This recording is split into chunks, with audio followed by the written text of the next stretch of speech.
بسم الله الرحمن الرحيم. السلام عليكم داوديال وركم مدحديسي lacagta kunka shilin Soomaaliga ah oo maanta si toos ah looga qaatay dhammaan goobaha ganacsi ee magaalada Muqdisho. qoysaska magaalada Boosaaso oo bilaabay in ay xagaabaxaan xilli haatan la gaaray waqtiga kuleelaha. iyo Barack Obama iyo Hillary Clinton oo ku kala guuleystay gobolada North Carolina iyo Indiana.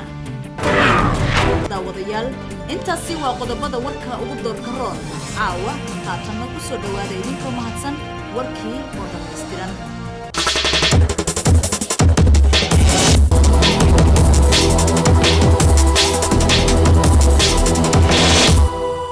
lacagta kunka shilin ee Soomaaliga ah ayaa maanta si toos ah looga qaatay dhammaan goobaha ganacsi ee magaalada Muqdisho. faafahinta warkaasi waxaa magaalada Muqdisho inooga soo diray wariyahayaga Cabdiqaasin Macalin Axmed. mahadsanid. ciidamada Itoobiyaanka ee deegaanka Jaweel ee u dhow degmada Beledweyne ayaa saaka waabarigii hoobiye lagu weeraray. faafahinta warkaasi waxaa Beledweyne inooga soo diray wariyahayaga Cabdicasiis Axmed Barrow. daawadayaal halka warkaasi aad ka daawanaysaan waa telefishinka ETN Boosaaso waxaana idinku soo foolay waa xubnihii dhaqaalaha isboortiga iyo waliba saadaasha balse warkii dibadda.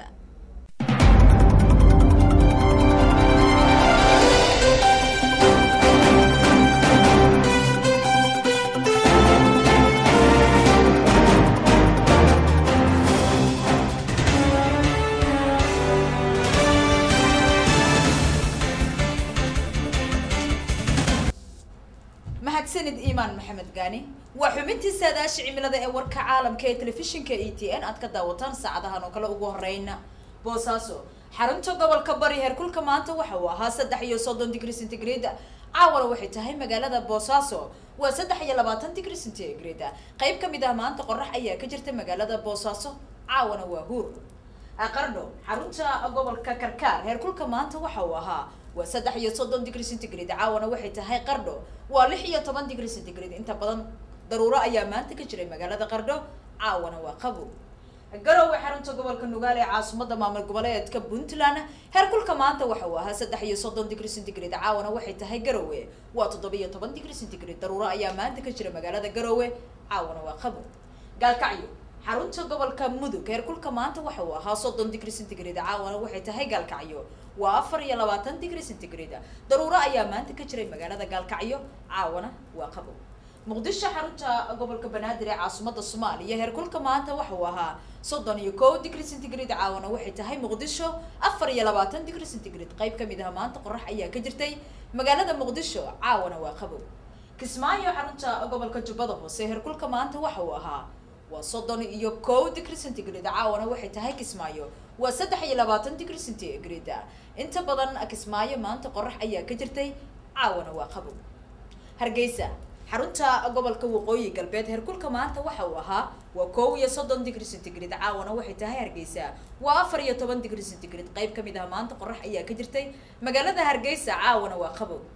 أبرعو حرنتا قبل كتقدير هركل كمان توحوها وصدن ديجري سنتيغريد عاونا وحيتا هاي برعو وافر يا 8 ديجري سنتيغريد انت بدن ضرورة أيام مان تكجري مقالة برعو عاونا وقبو مجالة جبوتي عاصمة دلك جبوتي هركل كمان توحوها صدحية صدن ديجري سنتيغريد عاونا وحيتا هاي جبوتي وتضبية لباتن ديجري سنتيغريد قيب كميدها مان تقرح أيا كجرتي مجالة جبوتي عاونا وهور أدي سببا مجالة مدحدا دلك إثيوبيا هركل كمان توحوها أفريا لباتن ديجري سنتيغريد عاونا وحيتا هاي أديس وصدحية 8 ديجري سنتيغريد ضرورة أيا مان تكجري مجالة أدي سببا عاونا وقبو مقالة نيروبي عاصمة دلك كينيا هركل كمان توحوها صدح إيوه 20 ديجري سنتيغريد عاونا وحيتا هاي نيروبي وصدح إيوه 8 ديجري سنتيغريد قيب كميدها مان تقرح أيا كجرتي نيروبي عاونا وقبو صنعاء مقالة مدحدا دلك يمن هركل كمان توحوها صدن ديجري سنتيغريد عاونا وحيتا هاي 8 ديجري سنتيغريد قرح أيا مان تكجرتي مقالة صنعاء عاونا وقبو هدي أنا طلعنا قيبة كميدها عملة دلالك يوروبا مقالة لندن عاصمة دلالك إنجليز كهركل كمان توحوها waa 17 degree centigrade caawana waxay tahay London waa 9 degree centigrade qorax ayaa maanta ka jirtay magaalada London caawana waa qabow magaalada Paris ee caasimadda dalka France heerkulka maanta waxa uu ahaa 21 degree centigrade caawana waxay tahay Paris waa 16 degree centigrade inta badan daruuro ayaa maanta ka jiray magaalada Paris caawana waa qabow Tokyo magaala madaxda dalka Japan heerkulka maanta waxa uu ahaa 21 degree centigrade caawana waxay tahay Tokyo waa 16 degree centigrade inta badan daruuro ayaa maanta ka jiray Tokyo caawana waa qabow xubintii saadaasha cimilada ee warka caalamka ee telefishinka ETN aad ka daawataan saacadahan oo kale mudanayaal iyo marwooyin waa naga intaas السلام عليكم كلنتي وعنا ونكسنا داوديال كسو دوادا برنامجكي فيد وليبا تيفيغا ETN aad ka daawataan barnaamijkaas oo ah barnaamijkii ma walada caruurta barnaamijku waa barnaamijkiini ee u diyaar garooba waa barnaamijkii ma walada caruurta barnaamijka ma walada caruurta waxaan ku soo qaadanaa sheekooyin kala duwan oo caruuray idin raali gelisa iyo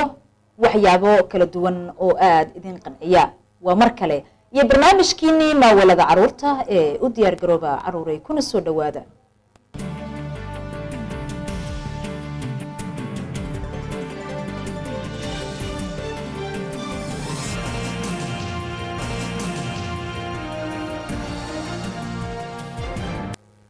وعن أو ونكسن إذا الأهانتين بعمل والبوات كسو جنتهن كسو دوادا برنامج كي تضبعات كي باعا وكلا تيفيغا ETN أتكدا وطانا وبرنامج كي فنكا يسوغانتا برنامج كفنكا يسوغانتا داوضيال وبرنامج كيني وبرنامج كي فنانينتا وبرنامج كي برشدا وبرنامج كي فنانينتا يسورة جلسي تيفيغا ETN إن لو قسو باهيو هسهودي كلا دوانا كوي هوري كوي دنبه iyo kuwii dhexe intaba waa mar kale iyo barnaamijkii fanka iyo suugaanta ee daawadayaal u diyaar garooba barnaamijka fanka iyo suugaanta waxaad ku daawataan heeso kala duwan gabayo iyo buraanburo iyo waxyaabo kala duwan oo aad idin raali geliya barnaamijka fanka iyo suugaanta waxaad daawataan toddobaadkiiba caawa oo kale barnaamijka fanka iyo suugaanta caawa ugu horeyn waxaan daawad doontaan daawadayaasha qiimaha iyo qadarinta naga mudan waa mar kale iyo barnaamijkiini caawa barnaamijka fanka iyo suugaanta waxaad ku daawan doontaan aqayaarta hawada noogu heelan oo sida tooska ah TV-ga ETN ugu xiran waa heesta ugu horeyso caawa aan ku soo qaadan doono waa bacda dhuuqso heesta bacda dhuuqso waxaad daawadayaal ugu horeyn aad ka daawateen waa TV-ga ETN waa heesta 2006 hees cusub uu ku luqayn doona Maki Xaji Banaadir Buurfule heestuna waxaan filayaa in aad ka wada heli doontaan ee waa mar kale iyo heestii bacda dhuuqso ee daawasho wacan weeraro ka dhacay magaalada Ramaadi ee dalka Ciraaq ayaa waxa ku dhintay ugu yaraan 5 qof daawadayaal intaasina waxa inooga dhan warkii caalamka oo idinkaga imanayay telefishinka ETN ee magaalada Boosaaso warkan midkiisa kale intaynu ku kulmi doono waxaan u dileenahay sidaas iyo nabadgelyo وهاجاك halkani waa TV-ga ETN xaruntiisa Boosaaso oo ah TV-ga ugu horeeyay caynkiisa oo kale ee laga hirgeliyo dalka Soomaaliya gaar ahaan Puntland barnaamijka aad ka daawataan TV-ga waxa kamid ah barnaamijka toddobaadka iyo ETN alaba barnaamijka toddobaadka iyo ETN ayaanu waxaanu ku soo qaadanaa dacdooyinka dhaca toddobaadkaasi ee ka dhaca guud ahaan dalka Soomaaliya السلام عليكم ورحمة الله تعالى وبركاته داوديال كسو دوادا مركلة يا برنامجka عيارها ee toddobaadkan barnaamijka ciyaaraha ee toddobaadkan waxaynu ku soo qaadan doonaa qodobo xiiso leh oo ay kamid yihiin horyaalada wadamada Ingiriiska Talyaaniga iyo waliba Spain iyo waliba tababaraha kooxda kubadda cagta ee Arsenal oo sheegay in markaasi asaga iyo tababaraha kooxda West Ham in markaasi la ganax aysan mutaysan labadaasi tababare waxaana kale oo ku soo qaadan doonaa barnaamijka ciyaaraha ee toddobaadkan ciyaaryahanka kooxda kubadda cagta ee Real Madrid David Beckham oo sheegay in kooxdiisa markaasi aysan marnaba ka marmin halka kooxda Real Madridna ay sheegtay in kooxdaasi aysan u baahnayn haatan ciyaaryahankaasi xiriirka kubadda cagta ee caalamiga ee marka magaciisa la soo gaabiyo loo yaqaan FIFA ayaa waxay soo dhajinayaan ilaa 2 isbuuc gudahood ciyaaryahanka ugu wanaagsan sanadkan walba ay dooranayaan in ka badan 700 oo saxafi oo dhanka ciyaaraha markaasi qaabilsan. kulanti wacan oo wanaagsan daawadayaal meel kasta ku sugantiin kuna soo dhawaada mar kale ee barnaamijkii dhacdada maanta ee bandhiga ETN waxaad ku maqli doontaan qodobo ay ka mid yihiin walxaha sameeya shucaaca oo laga helay diyaaradaha British Airways iyo waliba baaritaanadii ugu dambeeyay ee dilkii loo geystay sirdoone hore oo ka tirsanaa sirdoonka KGB-da ee wadanka Ruushka. waxaa kaloo aad ku maqli doontaan barnaamijka fiidnimadan oo aan idinkugu haynaa daawadayaal Sarkozy oo ah wasiirka arrimaha gudaha ee wadanka Faransiiska oo shaaciyay in uu ka qayb galayo tartanka doorashada wadankaasi Faransiiska. waxa kaloo aan idinku maqashin doonaa 3 qof oo loo qabtay ama la qabtay oo kamid ahaa ururka ETO oo arrimo burcadnimo lagu soo eedeeyay iyo Pope Benedict booqashadiisii ugu dambeysay oo uu kula kulmay hogaamiyaha ugu sarreeya madhabta Orthodox-ka ee diinta Kristaanka. daawadayaal intaasi waa qodobadii warka ugu doorka roona haatanna isagii oo fidsan madaxweyne ku-xigeenka maamul goboleedka Puntland mudane Xasan Daahir Maxamuud Afqura ayaa maanta gaaray magaalada Garowe ee caasimadda maamul goboleedka Puntland iyo war kale oo ku saabsan wasiirka howlaha guud iyo guryeynta ee dowlad goboleedka Puntland oo maanta gaari uu kula rogmaday meel ku dhow magaalada Laascanood iyadoo darawalkii gaarigiisana uu shilkaasi ku geeriyooday. faafahinta wararkaasi waxaa magaalada Garowe inooga soo diray wariyahayaga Maxamed Saciid.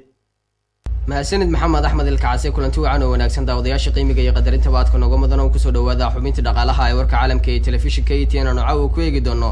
heerka uu marayo sarifka gobolada Soomaaliya. aynu ku horreynaa suuqa sarifka magaalada Boosaaso ayaa maanta $100 waxaa lagu sarifayay 3,070,000 oo shilinka Soomaaliga halka magaalada Garowe ee xarunta gobolka Nugaal lagu sarifayay maanta $100 2,900,000 oo shilinka Soomaaliga. sidoo kale magaalada Galkacyo ee xarunta gobolka Mudug ayaa maanta $100 waxaa lagu sarifayay 3,050,000 oo shilinka Soomaaliga. sidoo kale magaalada Kismaayo ayaa maanta $100 waxaa lagu sarifayay 2,950,000 oo shilinka Soomaaliga halka magaalada Beledweyne ee gobolka xarunta gobolka Hiiraan maanta $100 lagu sarifayay 3,250,000 oo shilinka Soomaaliga. magaalada Muqdisho ee xarunta dalka Soomaaliya ayaa maanta $100 waxaa lagu sarifayay 2,300,000 oo shilinka Soomaaliga halka magaalada Baydhabo maanta $100 lagu sarifayay 2,800,000 oo shilinka Soomaaliga ah.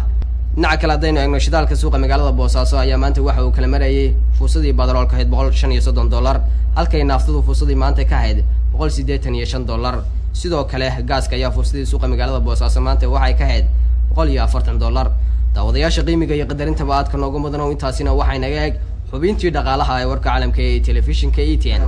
anigoo Cabduqaadir Cabdullaahi Nuur Almisaah ayaan la socodsiinayay. ciidamo dheeraad iyo booliska dowlad goboleedka Puntland oo si adag xalay ammaanka magaalada Boosaaso u sugayay.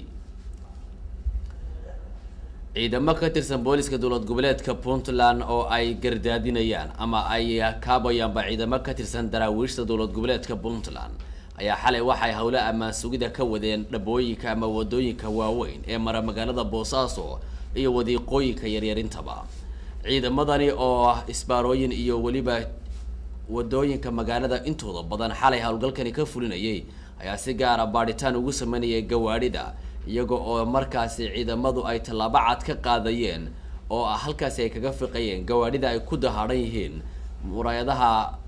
madmadow ee persolka loo yaqaano.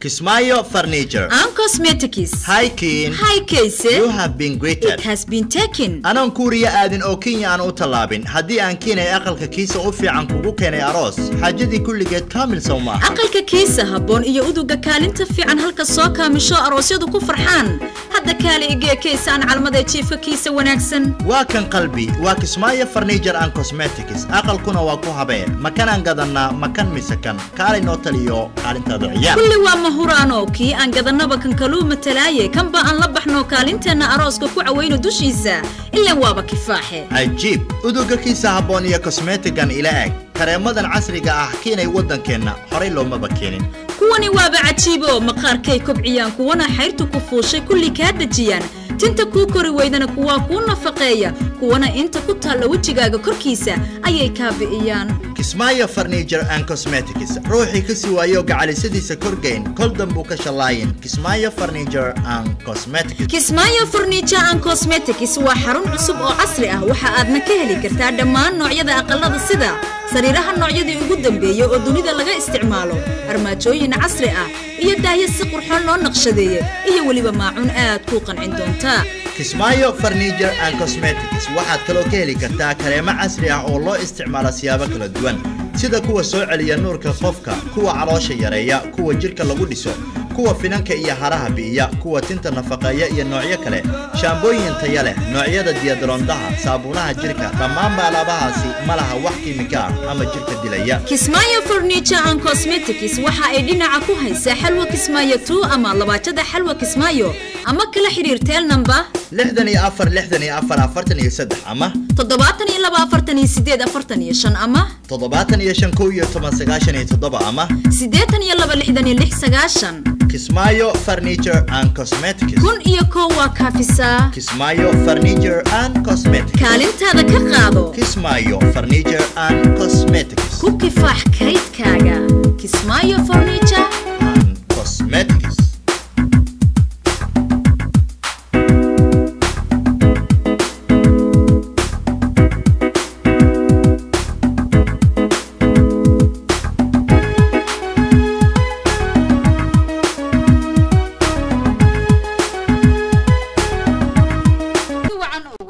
wadayaal ku soo dhawaada barnaamijka arrimaha haweenka iyo qoyska oo toddobaadkiiba caawa kala aad ka daawataan TV-ga ETN qadiidonka quruxdu buurayaan kula fanan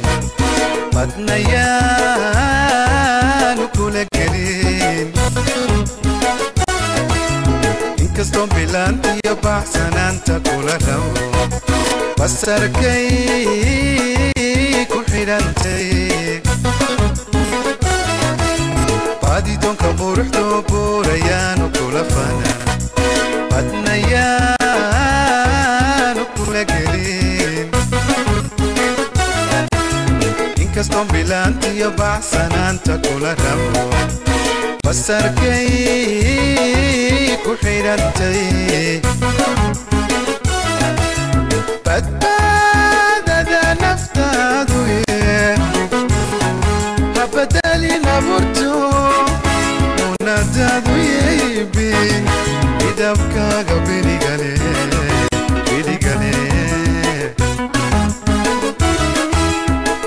badbaadada naftaadu habadalin aburto munadadu yeybin idabkaaga beligale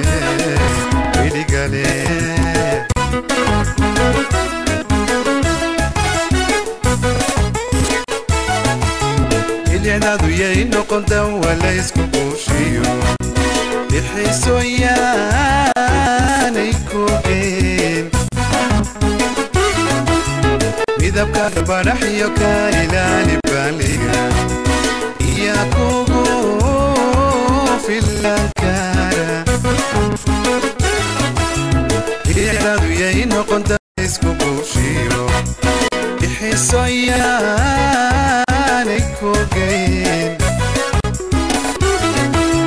midabkaaga badhax iyo ka ilaali baaliga biya kugu filankara haddii aad basaastana qurcadkii ku dhasho waxa laga bogsooniyo isku ridin bukaan cudur arrimaha haweenka iyo qoyska toddobaadkan waxaan ku soo qaadan doonaa waxyaabaha loo yaqaano qurxinta dumarka waa mar kale iyo barnaamijkii arrimaha haweenka iyo qoyska u diyaar garooba kuna soo dhawaada waqtiyadii ugu dambeysay waxaa soo baxayay dawooyin kala duwan oo loogu talagalay in ay haweenku mariyaan jirkooda gaar ahaan haweenka aan cadaanta u dhalan iyo kuwa u dhashay oo sii saaidinaya cadaantooda iyo bilicdooda daawada loo yaqaano diyaanadu iyo doornafaada waa mid ka samaysan walxo kiimika ah taas oo inta badan ay isticmaalaan qaybo ka mid ah haweenka Soomaaliyeed waqtiyadii ugu dambeeyay waxyaabaha aadka ula yaabka badnaa bulshada sida aadka ah u dareemeen ayaa waxa ay ka mid ahaayeen in muuqaal ahaan ay isbedeleen qaybo ka mid ah muuqaalkii haweenka Soomaaliyeed kuwaas oo jirkooda maray dawooyin kala nooc ah. Nawaal Siyaad Cali waxa ay ka mid tahay dadka fikirkaasi qabo waxa ayna ka dhiibatay fikradeeda. dawadu aad iyo aad buu noocyo badan tahay qaybo aanan garan karin oo sheegi karin iyo qayb aan ka aqaanaba jirta lama soo koobi karo halka. Nawaal waxaad bal in faahfaahin naga siisaa daawada inta aad ka taqaano in magacyadooda noo sheeg. Diyaana iyo Darnafaad iyo Badna staasan ka aqaana. in waxa jirto siyaabo kala duwan in ay dumarka u isticmaalaan Nawaal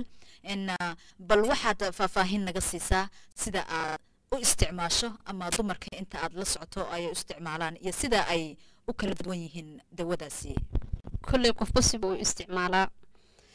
dadka qaar dhowr nooc ba isku daraan qofna xabad ama laba waxba isku daraan marsadaan marka dadku isku soo wada isticmaalaan. adigu sida u isticmaasho in hadii aan yara u kaadino in ma jirtaa kuwo adigu in copy ah iyo kuwo original ah. Wijiran ha kuwo copy iyo kuwo original ah marka wayna kala qiimo jaban yihiin kuwo copy isku color ma aha way ka jilicsan yihiin marka la isticmaalayo kuwan kalena way adeeg yihiin marka copy original bay kala leedahay original kana ka fiican laakiin way isgarab yaalaan waana isku qiimo laakiin dad badan waxa jira taa copy-ga intay iibsadaan hadhow ay cilado iyo dhibaatooyin fara badan ay u keensato. markii aad la sheekaysato haweenka aan qabin in la isticmaalo daawadan jirka la mariyo ee sida dhaqsaha ah u bedesha muuqaalkii hore ee jirka ayaa waxa ay ku sheegayaan in haweenka marsada ay leeyihiin cilado ay ka mid yihiin dagaalka oo aysan ku firfircooneen adabka goobaha uu ka shidan yahay oo ay dheeraadaan iyo waxyaabo badan oo aanan halkan ku soo koobi karin. haddaba Bullo Cabdulla Cabdullaahi waxa ay ka mid tahay haweenka fikradaasi aaminsan waxa ay tiri Bullo aaga waa Bullo Layla Bullo Cabdulla Bullo barnaamijka arrimaha haweenka iyo qoyska ee TV-ga ETN ka baxa toddobaadkiiba caawo kale barnaamijka caawa aan ku soo qaadanay ama aan ku soo qaadan doonaba turukada dumarka ay isticmaalaan sida ay tahay iyo inta ay ka kooban tahay. marka turukada dumarka ay isticmaalaan adigu sidee u aragtaa turukadaasi? wallaahi fikradan waa ka soo horjeedaa macnaha dumarka ay mariya dawada waxaan uga soo horjeedaa si khalad u marsadaan because ayagu ku kalsoonayn midabkooda ilaahay uu sameeyay. Bullo inkastoo aad ka soo horjeedo dumarkii maanta waxa ay u bateen in ay turuka ay isticmaalaan turukadaasi oo midabkoodii hore ay ka tagayaan oo midab kale ay yeelanayaan oo casaan ah dabcan. marka turukada dadka isticmaala dad badan aan warays la yeelanayo waxa ay noo sheegeen in turukada ay tahay nadaafada barkeeda. marka adiga arintaasi maxaad u aragtaa maadaama aad ku jirtid gabdhaha aanan turukada aanan isticmaalin oo midabkii ilaahay u dhaliyay qaba? horta nadaafad ma aha bahashan wuxuu marsadaan soo xakarata ma nadaafatu min iimaan baa la dhahaa qofku uu u dhashay nadaafada. naagtu haddii areeba tahay ma aha inay tiraahdo diyaanan macnaha nadaafadeedu ku sameynaya taas ani ilama saxsana. waxaan u arkaa inaysan midabkeedu ku kalsoonayn waxyaabo kalena ku soo jiidanaysa cadaanta ah. Bullo adigu weli wax adigu oo turuka ah weli ma isticmaashay? may anu midabkeeda ilaahay ii sameeyay aanu urkooyada kaga soo baxay baan ku kalsoonahay mar walbana ku haystaa niyada dawo iyo maxay ii keenayaan